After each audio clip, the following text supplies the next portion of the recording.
best program in the country. What does that mean when you're a small university and your women's program is kind of marginal? And people need to forget, women had to fight for Title IX. Women had to fight for equal, athletic facilities and, expenditures and coaching, all those things they had to fight for. And this is just kind of going away with a whimper if people don't go to that board meeting and raise a ruckus. Tennessee State Representative, I'm sorry, Roger, go ahead. Yeah, and there is going to be a protest at the board meeting, and you can go to the Bring Back the Lady Vols or Save the Lady Vols Facebook page and see the information on that and get involved, show up, because if nobody complains about this, this will go away and the university wins. Tennessee State Representative Roger Kane joining us here on the News Central Sports page. I'm Vince Ferraro with John Adams.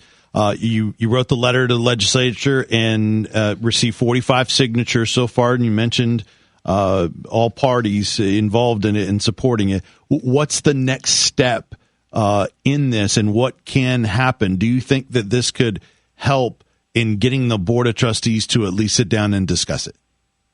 I think the next step is, if they're not even willing to look at this, is to look at legislation. I mean, we really, honestly, at the legislature, prefer to do things administratively rather than legislatively. But some of the things, sometimes people can just be so hard-headed that the only thing you can do to get their attention is either legislation or look at their budget. Money talks. And so somehow some of your appropriations might get held up in the legislature until you learn to behave yourself.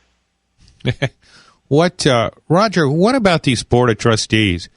Are they just in this for the glory, so to speak, for the self-importance of saying, I'm on the Board of Trustees at UT? How can they just sit idly by and say, okay, we trust these guys, particularly after the run of horrible presidents and leadership you've had at that university?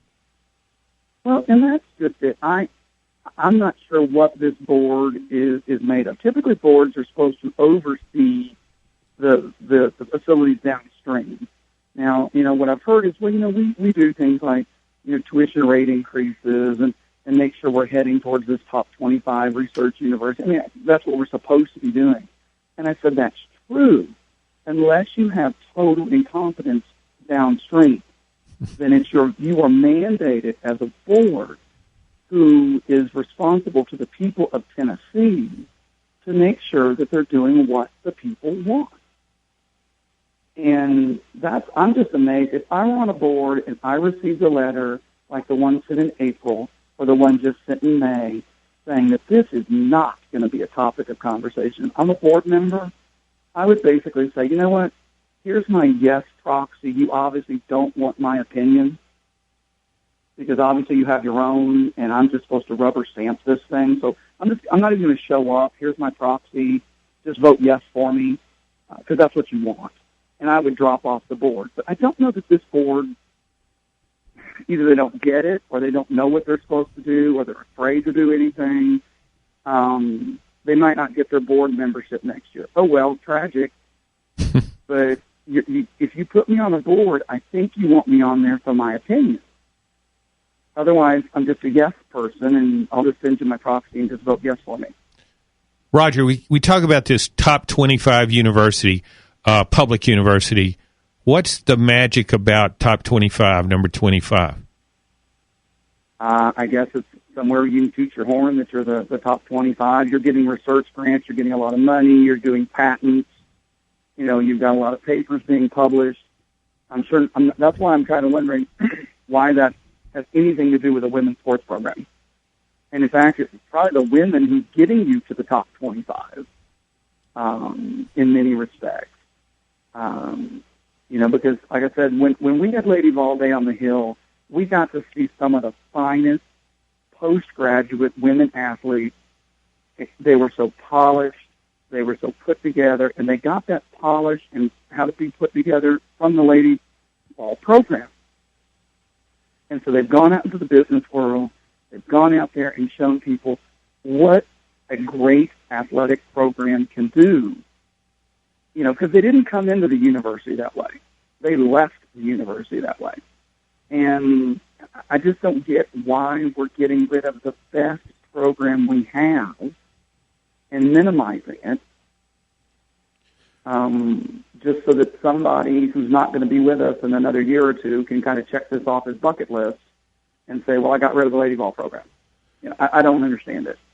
Roger, last thing, we appreciate it. I know you're busy, and we'll let you go afterwards. I really appreciate your time this morning. How much do you think Nike had to do with this and was involved, or was this a decision made before Nike came on, in your opinion? Well, depends on who you listen to, and 5 minutes later the story can change. I mean, if we really did this 4-year branding study, it would be before Nike. Nike has been known to get rid of branding. But here's the deal, that doesn't make sense at all. I mean, Nike does, they have 9 different logos for Nike.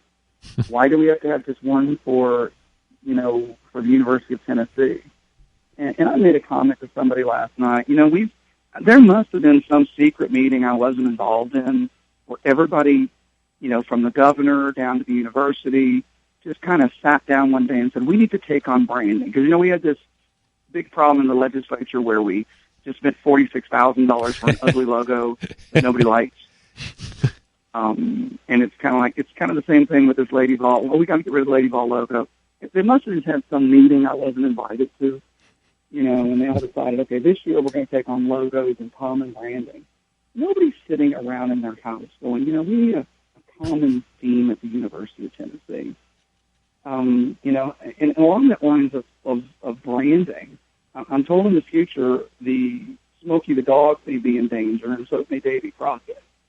I've heard those guys are on the hit list too. I'm going to stand up for them. Yeah, I want to stand up for them.